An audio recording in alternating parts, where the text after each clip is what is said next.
Life is diverse. From the simplest single-cell organisms to birds and fish to us, life is incredibly diverse. All of that diversity, every living thing ever, has been built according to the information stored in its DNA. So let me tell you a little bit about what that means, and let me refresh you with a little bit of biology. DNA is just a molecule that strings together a bunch of smaller units. We can call them letters, genetic letters, G, C, A, and T. So you can see the string of those letters put together into a strand of DNA. Now, what makes DNA so remarkable is that G always likes to pair with C, meaning it likes to associate and bond to and grab a hold of C. So G likes to pair with C, and A always pairs with T. So DNA actually forms a double strand. The two strands of DNA associate to form a double strand because G's pair with C and A's pair with T. Now that base pairing, those four letters that form two base pairs, underlie both the stability, the storage, and the retrieval of that DNA. So let me tell you what that means. I already told you about the stability because you get two strands that come together. To store that information, to pass it on to the next generation, what happens is that cells split apart the two strands, and then a protein called a DNA polymerase runs along one of the strands, and every time it finds a G, it puts in a C because G and C likes to pair. Every time it finds an A, it puts in a T because A and T like to pair. And in that way, each individual strand reproduces an exact copy of the double strand. And then each cell, after that cell divides, each daughter cell gets one of those copies, and in that way, that information stored in DNA, the sequence of those letters, is passed on to the next generation. So the way information is retrieved, that's how it's stored. The way it's retrieved is you again split the duplex, and this time a different protein called an RNA polymerase runs along the strand, and every time it finds a G, using the same base pair, the same base pairing rules, it synthesizes a strand of RNA. RNA is a molecule that's very similar to DNA, and for our purposes, the differences aren't important. And so the sequence of letters, G, C, A, and T, encode the sequence of RNA. Now that RNA then goes out into the cell, and it recognizes another piece of RNA, and it recognizes that other piece of RNA by the exact same base pairing rules. G pairs with C, A pairs with T. And that other piece of RNA that's recognizing a triplet of those letters brings in an amino acid. So if the DNA sequence is ATG, that's going to code for a piece of RNA, and that piece of RNA is going to go out and find its partner piece of RNA that's going to have an amino acid attached to it. In that case, it's a yellow amino acid. If CCG is the next sequence, then that next triplet in the RNA is going to code for a red ball. And in that way, if you put ATG next to CCG, you get a yellow amino acid attached to a red amino acid. So in this way, the sequence of information in DNA, the sequence of those letters, is transferred into RNA and then read to synthesize a protein in 3-letter increments. And so that's how you make proteins. Now, proteins are what allow a cell to be what it is, to allow a cell to do everything it does. Everything a cell does is mediated by proteins that do those things. For example, those two enzymes that copy the DNA or that copy it into DNA, or that copy it into RNA, I call them DNA and RNA polymerases. Those are just proteins. So everything a cell does, everything a cell can be, is mediated by what those proteins can do. So what my lab was interested in doing, the problem with the natural system is that every possible triplet of letters is already accounted for with an amino acid. So in that way, we can only encode 20 different amino acids into the protein. And I'll talk more about this in a little, why it's important. But my lab wanted to ask if we could add to the information that's already available in DNA, if we could add additional information. And that would allow cells to maybe have additional properties and have additional functions or additional forms that might be interesting to us. And they would do that by storing that increased information and then retrieving it in the form of new proteins that nature itself can't make. So before I tell you technically how we did it, let me tell you a little bit about some of our motivations, both conceptual and practical. So conceptually, people have thought about life, what life is, what the molecules that allow for life, what they have to be.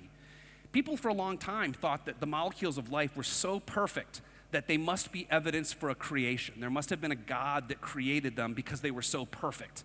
Now, in more recent times, people have sought a more scientific explanation for this, but whether you believe in evolution or creation, it would seem pretty impossible for chemists to come in and make new parts that function within and alongside those parts without somehow screwing everything up. Because those natural parts, whether created perfectly or evolved over 4 billion years to be just so, it would seem impossible for chemists to make new parts.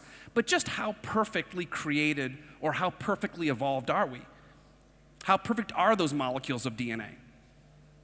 How perfect are the molecules of life? We have nothing to compare them to. So my lab was interested in asking, could we try to make parts that function within the natural system?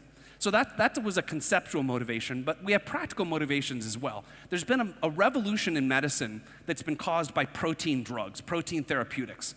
So about half of the most important drugs today are proteins. That in itself, in my opinion, is remarkable. The reason is, if you look at those 20 natural amino acids that I already alluded to, these are the only ones that nature can build proteins out of because these are the only ones that have information dedicated to storing and retrieval in that form. So there they are. There are the 20 natural amino acids. Now, if you show these to a chemist, they won't be that inspired because they're not that interesting. And the properties that a protein has must be limited by, or set or limited by, what it's built out of. And if you look at the natural 20 amino acids, they're not that different. So if you look at small molecule drugs, the sort of drugs that chemists have built over the last 100 years, the details don't matter here, but I think you can look at them and they're much smaller and simpler, but they're built from much more diverse things. And in fact, those differences are what make them great drugs to treat different diseases. So I think it's a really interesting question to ask, what sort of drugs could you create if you could build proteins out of more diverse things? Things that maybe were designed specifically to give that protein some property, maybe to act as some drug, maybe to inhibit some target and have some beneficial therapeutic effect. So that's a more practical motivation. So in 2014, I started a biotech company called Syntherex. Syntherex stands for synthetic organism plus an X because that's what you do when you start a biotech company is you add an X to the end of everything. So Syntherex is working very closely with my lab, and they're working on reduction to practice of what we do. So we're trying to develop these unnatural base pairs, a fifth and a sixth letter, that form a third unnatural base pair, that increase the information that you can store and retrieve in proteins and allow you to make proteins that contain parts that aren't part of normal amino proteins. We're working on that, and they're collaborating with us to reduce that to practice to create drugs that would be useful to patients suffering from all sorts of diseases. So let me tell you a little bit about our strategy for how we want to approach the problem. I mentioned that G always pairs with C and A always pairs with T. They do so because they like to share a hydrogen atom. So G has the right arrangement that it wants to bind to hydrogens in the same way that C binds to them. So G and C share hydrogen atoms. Chemists call those hydrogen bonds. Those hydrogen bonds are what make G pair with C and correspondingly A pair with T. So hydrogen bonding like this isn't the only force in nature. Chemists are aware of lots of different forces. And so when we thought about creating a fifth and a sixth unnatural letters, we didn't need to take the natural ones and modify them. We could start from a completely different space. And in fact, we didn't even have to use the same type of force that nature used. We didn't need to use complementary hydrogen bonding. There are other types of forces. And in fact, there's one that you're all familiar with. That's what chemists call the hydrophobic effect. And you're all familiar with this because water and oil don't mix. So we imagined if we took the part of the letters, the part that reach across the duplex and pair with each other, in the natural case, share that hydrogen atom, if we could make them more oily, because oil and water don't mix, they wouldn't mix with the more water-like natural bases, natural letters, but they would pair with themselves. So that was the idea. We approached the problem by synthesizing a whole lot of different analogs. The ones I'm showing you here, the part I'm showing you here is just the part that reaches across the ladder to pair with each other. I'm not showing you the backbone that runs up and down this way as I showed it. And after about 15 years, we found a pair that in a test tube behaved really well, meaning that you could put it in DNA and you could get the enzymes to replicate it, you could make RNA. So we were excited, and we wanted to try to go into a cell, to try to get a cell to store and use this information. So the first problem we had to face is how do you get the letters into the cell?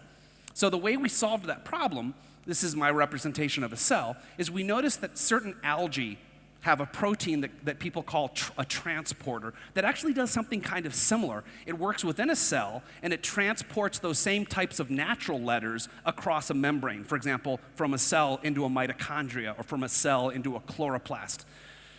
And we asked whether we could get one of those transporter proteins, if we could express them in our E. coli cell, our bacterial cell, if they would do the same thing in our cell, so that we would simply be able to add our unnatural letters to the media, and then this protein would assemble in the membrane and allow those letters to be brought into the cell so the cell could use them. In fact, we found out that that worked very well, and so that allowed us to look at replication. And very quickly we realized that all the optimization that we had done in a test tube really paid off in the cell, because the cell's machinery, its natural machinery, was able to replicate the DNA really nicely and faithfully, and I'm showing that here, one strand of DNA being copied into another strand.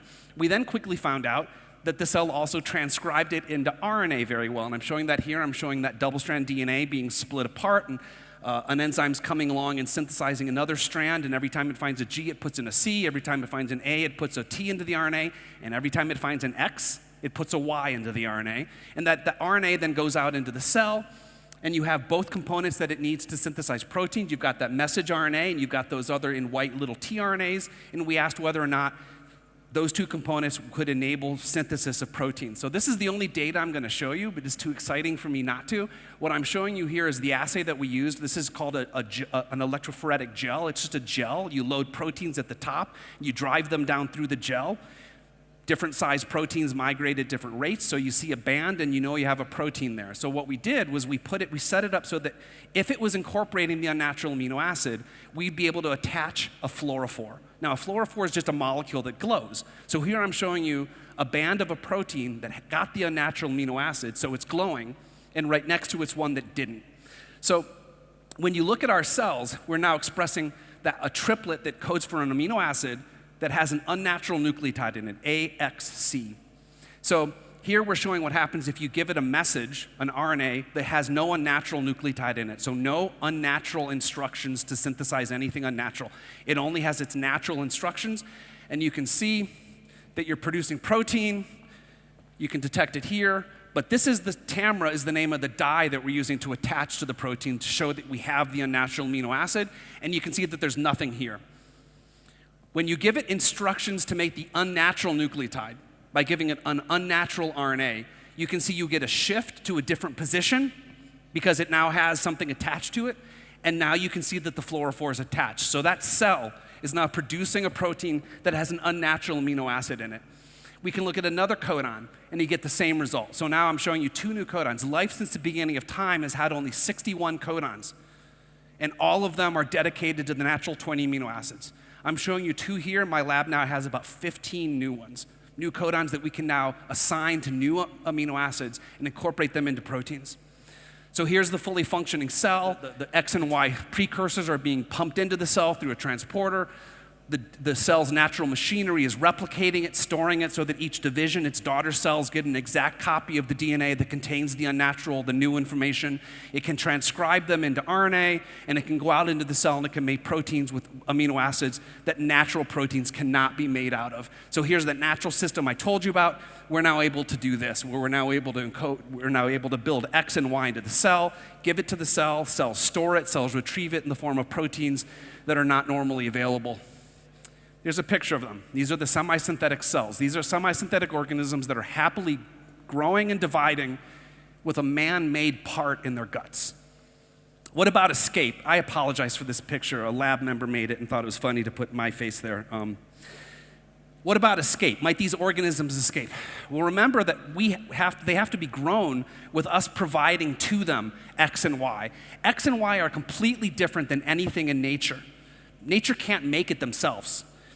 They would need to assemble 30 new steps with enzymes and proteins that are nothing like anything they have. So the possibility of them making it is zero. So if you try to grow them in the absence of providing the triphosphates, then they would simply disappear. You can't store them, and the system would revert to its fully natural form. So we have a built-in safeguard that prevents escape. So here they are again, the semi-synthetic organisms. This time, They're green because they're producing a protein called green fluorescent protein that makes them green. But in every one of the cells, every one of the proteins that makes these cells green has an unnatural amino acid that nature cannot normally incorporate on its own. That company that I mentioned in 2014, Syntherex, it went public a month ago. It has a lead candidate, a protein called IL-2.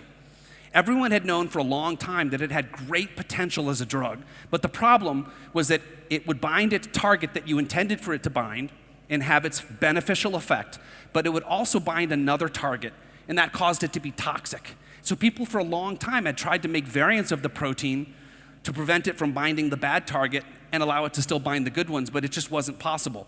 So what Syntherex did was they designed an amino acid, a different one that's not available to nature, that was specifically designed to block binding to one target, but allow binding to the other. That would have been absolutely impossible to do with the natural amino acids, but not with one specifically designed to do so. And Syntherex has already released preclinical data, and within this year, they should be running human trials. It's really exciting to be collaborating with the company and reducing to practice for something that actually can help people, the science that we're moving forward. So what about the future? What I'm showing you here is a little more data, I guess, but these are human cells. These are human cells that are growing and dividing and producing an unnatural amino acid because they have unnatural information encoded in their DNA. So with that, I think the future is really exciting. In the next few years, we hope to be extending the sort of technology to other types of cells and maybe even multicellular organisms that we can start maybe selecting for functions that have properties and abilities that are past those that are normally available in nature. Thank you.